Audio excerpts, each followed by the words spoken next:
What's up, gamers? It's your boy back again with another certified hood classic, man. Y'all know what it is, man. How's your past week been? How's these past 6 days been, you know? Because it's another week of me dropping another banger on your heads. I've been getting a lot of support recently on these past couple of videos, and as I told you in the previous video at the end, thank you for all your support, and I always just want to be able to keep dropping the best content for y'all, man. There's been a buzz in the music scene with a couple of things in the news recently. One of them being Travis Scott and Tyga getting into a fight at the Cannes Film Festival, which all that really showed me was that neither one of them could beat a 12-year-old in a one-on-one fight. Another thing that was in the news recently is that Nicki Minaj got arrested in the Netherlands while on Instagram Live, and unfortunately it's not because she's traveling around with a sex offender under her wing, but instead it's because of possession of soft drugs. But I guess it makes sense because she probably needs to smoke a lot of weed to distract herself from the fact that she has a predator for a brother and a predator for a husband. But the thing recently that has really grinded everyone's gears has been Apple coming out with a top 100 albums of all time list, and to absolutely no surprise,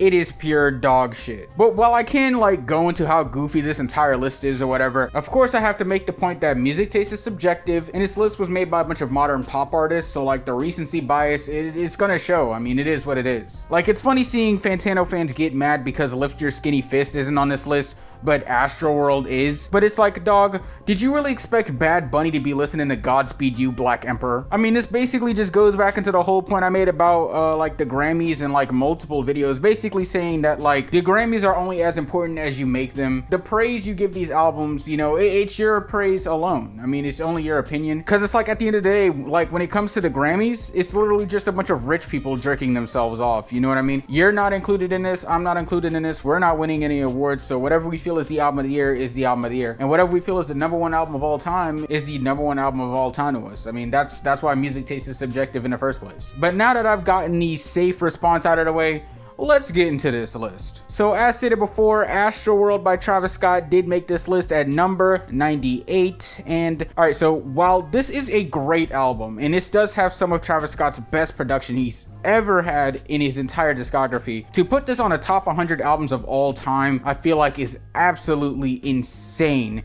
and definitely shows the recency bias that's going in with the people who curated this. But I guess the judges were just throwing around anything in the same manner that Travis Scott was throwing around his punches when he was fighting Tyga. But as I continued through the list, there were definitely some choices that definitely showed that recency bias, such as Flower Boy by Tyler the Creator, A Seat at the Table by Solange, and Pure Heroine by Lorde. Which I'm gonna be completely honest, I'm not gonna lie, if I'm thinking of a top 100 albums of all time list, none of these artists would ever be a thought in my mind to put them anywhere near in here. But of course, they also had some pretty valid picks in here, such as I Put a Spell on You by Nina Simone, and they also had The Downward Spiral by 9 Inch Nails, so they get some points for that. But then of course they just swing right back with the bullshit, and out of nowhere I get hit with a steel chair with Un Verano Sin Ti by Bad Bunny. And alright, so Bad Bunny, you seem like a nice guy. You are also part of the people who curated this list, and I get it, you want to promo your work, but dog, I'm gonna tell you this in the nicest way possible. You would never, ever be a part of anybody's top 100 albums of all time list in any lifetime. There was also Norman fucking Rockwell by Lana Del Rey, and I'ma just assume that whoever had to put this together was definitely being held by gunpoint, because I just don't see how this is a top 100 album. And the same thing can apply towards SOS by SZA, which I actually did a review on and thought was dog shit. Yeah, to whoever is watching this video and helped curate this list, just blink 3 times to let us know that you're being held hostage, and I will call the authorities, because I don't see how this was ever a top 100 album. This album legit sucked ass. Alright, so y'all might hear some weird ass noises right now. It's actually my dog playing with a toy right now. Hey. Hey. I shouldn't do that to the dog. That's so mean. That's mean-spirited. I'm sorry. To give some points back to the people who curated the list, they also put Untrue by Burial in here, which I thought was a plus. And they also put Trans Europe Express by Kraftwerk in here, which I also thought was a plus. A bit unexpected, but hey, I love a good bit of electronic music. I love when electronic music gets its fair share amount of praise in the music industry. We also got Love Deluxe by Sade in here, also known as My Wife, but she just doesn't know that yet. But I will give the curator's point for that as well, because I think that is an amazing album. And to make all the Redditors and Fantano nerds happy, they also got the Velvet Underground and Nico album in here. So yeah, I don't know, I guess you guys can shut up for 1 second and stop complaining. And then following that up, there was also Anti by Rihanna, which just like with Solange, I'm gonna be honest, I just don't see this being in a top 100 albums of all time. It had some bops here and there, you know, it had some cool stuff out there, but who's putting this in their top 100? Not me.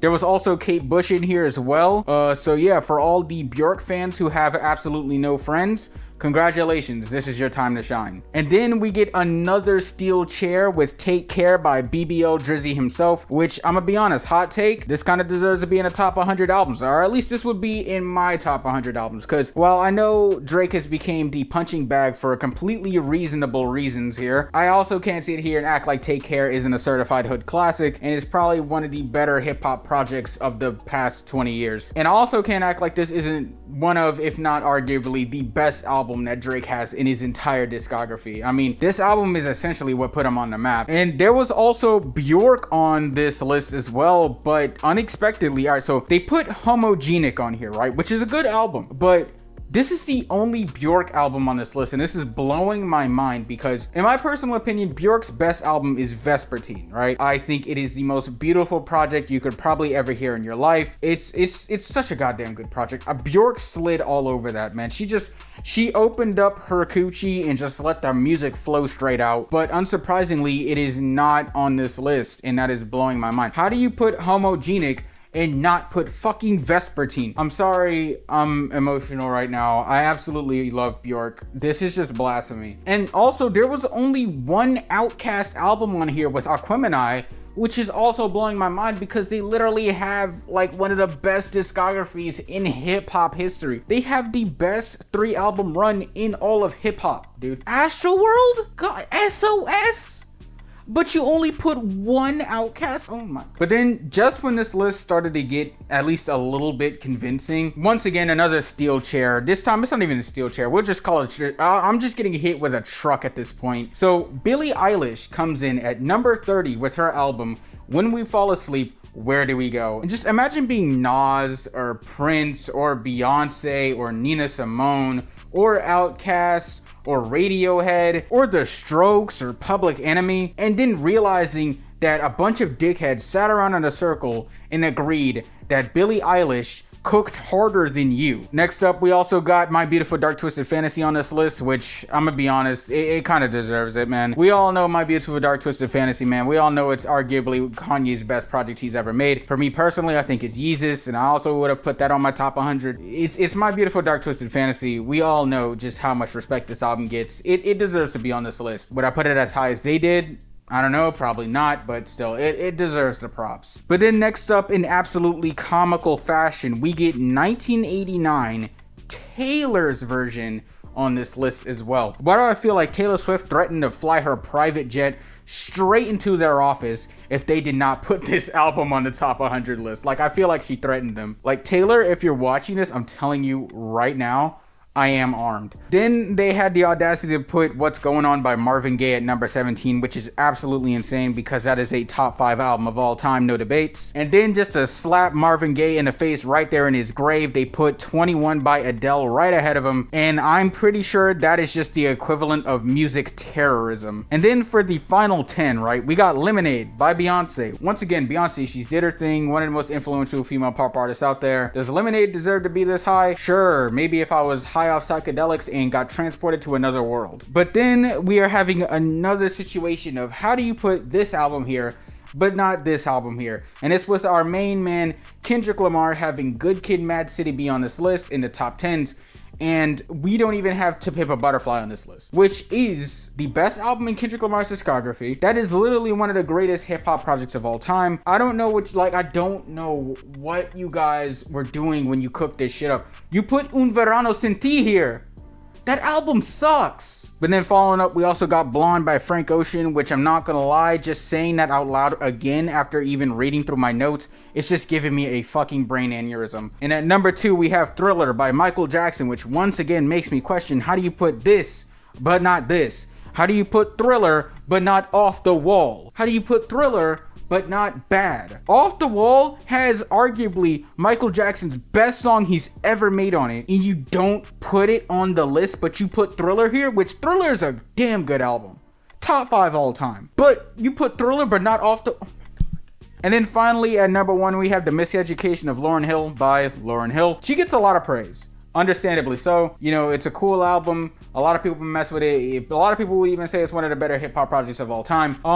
But I'm gonna be honest, I don't think I've ever woken up and given a fuck about Lauryn Hill. So what I will say is that while she deserves to be on the top 100, I wouldn't put her at number 1. Like, I don't think I'd ever put her anywhere near number 1. Yeah, this list was goofy as hell. Like, of course, you know, as most lists go, they missed out on a lot here, and it is blowing my mind. There were definitely some here that made you question how you could put one here and the other. Like, how could you put Homogenic but not Vespertine? And there were also some here that definitely felt like it was being phoned in by the industry, such as Un Verano Sin Ti. Bad Bunny, I'm Looking at You. That album does not need to be here. But just to make myself feel better and inflate my own ego, I'm just gonna tell you my top 5 albums of all time right here. So at number 5, we have What's Going On by Marvin Gaye. Number 4, we have Purple Rain by Prince.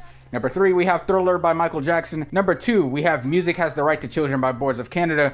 And the number 1 album that I think beats out everybody else's, including your favorite album of all time, is Vespertine by Bjork. God, why isn't it on the fucking list? They didn't listen to pagan poetry, and it's pissing me off, dude. Thank y'all for watching. I'm clearly very agitated. Apple Music, you guys suck. Tim Apple, you suck. Bad Bunny, you really suck, and you're corny. Nia Archives, I know you were on this thing. I'll give you a break because you put Burial on here, so you get a break. Everybody else, you all suck. Whoever thought Travis Scott should be on here, you suck. Whoever thought that Lemonade by Beyonce is number 10, you suck. Whoever thought that Billie Eilish deserves to be in the top 30, you definitely suck. And whoever really thought that it was a good idea to put Good Kid, Mad City, but not To Pimp a Butterfly, oh my gosh, I hope Taylor Swift sends her private jet straight into your fucking house. Oh, Vespertine is the greatest album ever. I need to go to sleep. I love all of you so goddamn much. Tell me your top 5 in the comments. Oh god, I need like an ibuprofen. I'm so agitated just reading my notes and seeing that they put Homogenic and no Vespertine.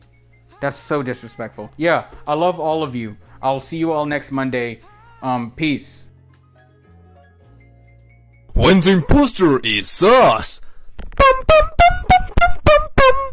Dun dun dun. Dun dun.